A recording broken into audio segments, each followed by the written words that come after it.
Hello and welcome to Scrapping on the Fly. I'm here with my January series of New Year Old Stash as well as Baby Got Scraps. And I'm combining that with May I Scraplift You, which is a Saturday hop where you pick an inspirational layout and you scraplift it. So I have my scraps for Baby Got Scraps as well as old stash for my New Year Old Stash. And so I'm excited to try and get some of this stuff used. Here is the layout I'm going to scrap lift. This is my friend Mel with Mel W Scrapping. She created this awesome layout. I believe that it is from a Lisa Sikorsky sketch. And I love how she did this. And while she was doing her video, she was talking about how you could do different shapes or patterns and mentioned something about splashing. And I thought that would be so fun. And I knew I had these pictures of my kids and my niece and nephew jumping in the water. There's originally 3 of them, but I got rid of one because there's somebody in it we don't want. Not a family member, I promise. Anyway, so I have these scraps that are all pool related, and then this scrap that I just thought was kind of cool. It's from where I had been fiddling around with inking and spraying and things. So I thought I'd try and use this up and pretty much have a monochrome layout. I do add a couple things with a hint of color in them. And I didn't have a stencil for water splashes, so I made one on my Cricut. So my plan is to do that down the side because I think that's a really great idea. Mel is a super fab scrapper, and I'm super excited to get this down and try it. So my one paper for Baby Got Scraps that is a full paper is my background, and it is solid white cardstock from Hobby Lobby. And so I'm going to put this blueberry sour Vicky Bouton paste through it. And then I'm going to use a couple of different inks through that other little side there. I'll explain a little bit more when I get to it. And then I'm going to try and use some of this stuff up. These clouds are from 2011. There's no date on the back of this Phrase Cafe, but I've had them for a while. So I'd love to get some of that stuff used up. So I got my paper, my embellishments, my scraps, and my pictures. So let's see how this goes. So first things first, I'm going to ink through this other side. Now, she has where, in her video, she just took a dauber and blended ink all around to where it was going to kind of encompass her picture. And so I wanted that concept, but I also wanted to have a little bit of the splattery effect. So I found these splatters on my Cricut and just repeated them, changed the size a little here and there and moved them around. Figured I'd use the same page so I'm not wasting paper. And so I'm just pushing ink through it. Now I start with my Tim Holtz dauber, but I have carpal tunnel and my wrist started saying, "Lady, stop." So at some point I get out my my bigger blending brush and push through in different places. I just want to make sure it's coming out the right, the left, the top, and the bottom. So then I attach this paper down to the page and gently, pardon my dog, push this ink or this paste through the stencil. And I'm being super careful because it is paper. It's cardstock, so it's thicker, but it's not like a normal stencil. And I have to move kind of quickly because if I leave it there, this stuff dries fast. So I made a bit of a mess getting it off, but not on my layout. My layout turned out with one little itty bitty dot at the top, and that was it. I was pretty impressed, and I love the way this turned out. Look at that. I am so excited for the way this turned out. I'm going to go whoop my dog.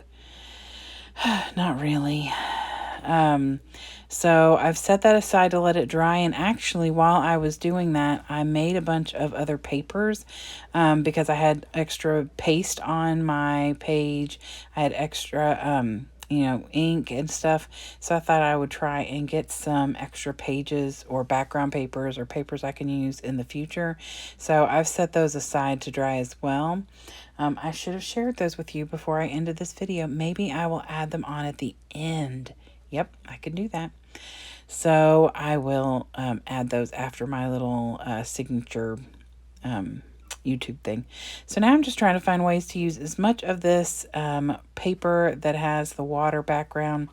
So I've matted one in that blue and white polka dot. I matted one in that silver and teal mixed media. And then I use that dark blue wood grain to help extra layer, that matte, so that the darker color is what is, it's keeping it to where some of the paper that looks like water, because it's water, is going to just completely disappear into the picture because the picture is water.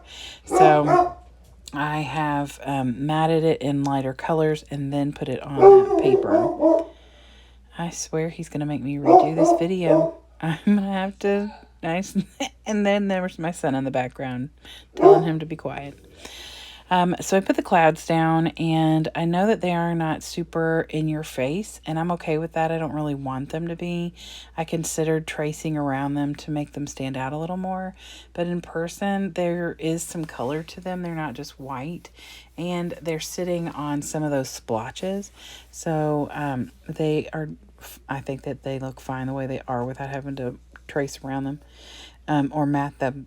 So now I'm trying to figure out if I want to put this Splish Splash right here, and I think that it's going to work fine. The P in Splash just appears down in the paper a little, but I'm okay with that.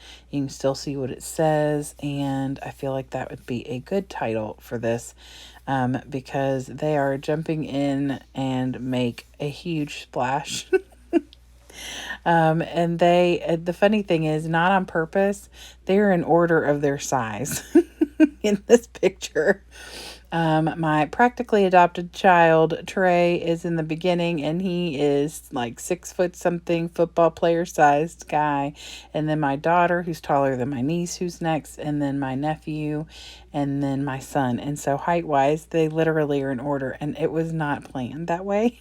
And I really didn't notice until just now, because you could see the splashes and how big Trey splashes compared to the little splashes at the end.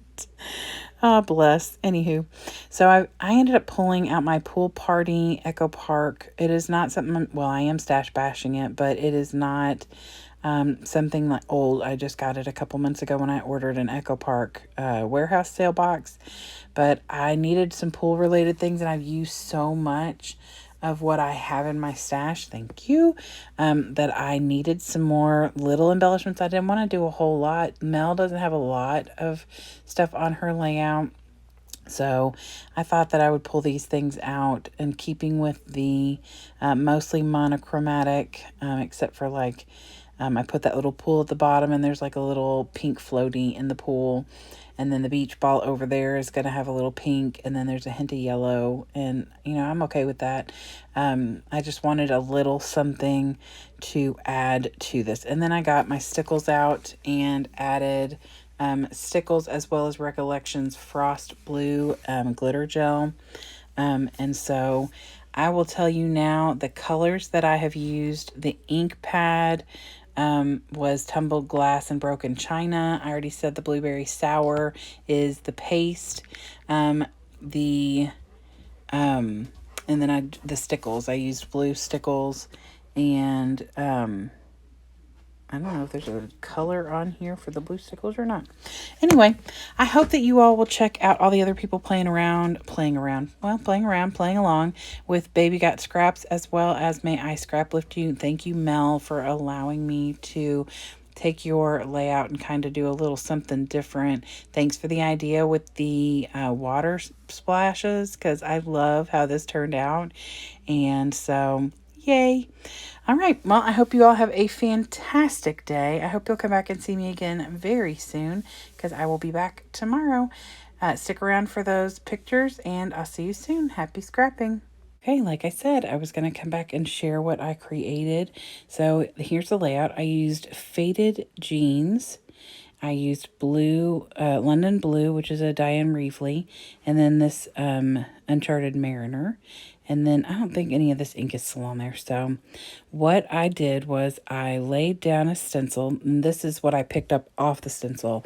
After I took it off of my layout, I created this right here with the London Blue and the Uncharted Mariner, and tapped out some of the faded jean, but mostly faded jean is what that roller, that little lines and stuff. I let the little ball that's in my faded jean in the London blue roll around in my box, and so it traced and it took that ink everywhere.